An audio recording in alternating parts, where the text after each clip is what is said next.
నుంచి పుట్టారు కాబట్టి లక్ష్మీదేవి తల్లి. ఆవిడ అక్కడ పెద్ద ఆసనం మీద కూర్చుని ఉంటే ఆ పుర్రె పట్టుకుని పేరు చదువుతాట. అమ్మ, ఈ పుర్రె గత జన్మలో ఫలానా వారిది, ఈ జన్మలో మళ్ళీ దీన్ని పంపిస్తున్నాను, పుడుతోంది, దీనికి ఎంత ఐశ్వర్యం ఇమ్మంటావు అని అడుగుతాట. గత జన్మలో ఏం చేశాడు అని అడుగుతుందట అమ్మవారు. కబుర్లు చెప్పిన వాడికి కాదు అమ్మవారు ఇచ్చేది, ఇలా పెట్టినవాడు ఎవరున్నాడో వాణ్ణి చూస్తుందట అమ్మవారు.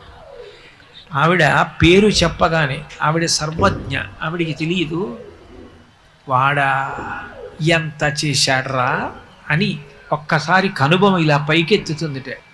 నేను వాడికి ఇచ్చాను, వాడు సమాజానికి అంత పెట్టాడు, ఎంతమంది అన్నం తిన్నారో, ఎంతమంది చదువుకున్నారో, ఎంతమందిని వృద్ధిలోకి తీసుకొచ్చాడో, అంతమంది వృద్ధిలోకి వస్తే తాను ఆనందపడిపోయాడు రా, వాడికి మళ్ళీ రెట్టింపి అంటుందట.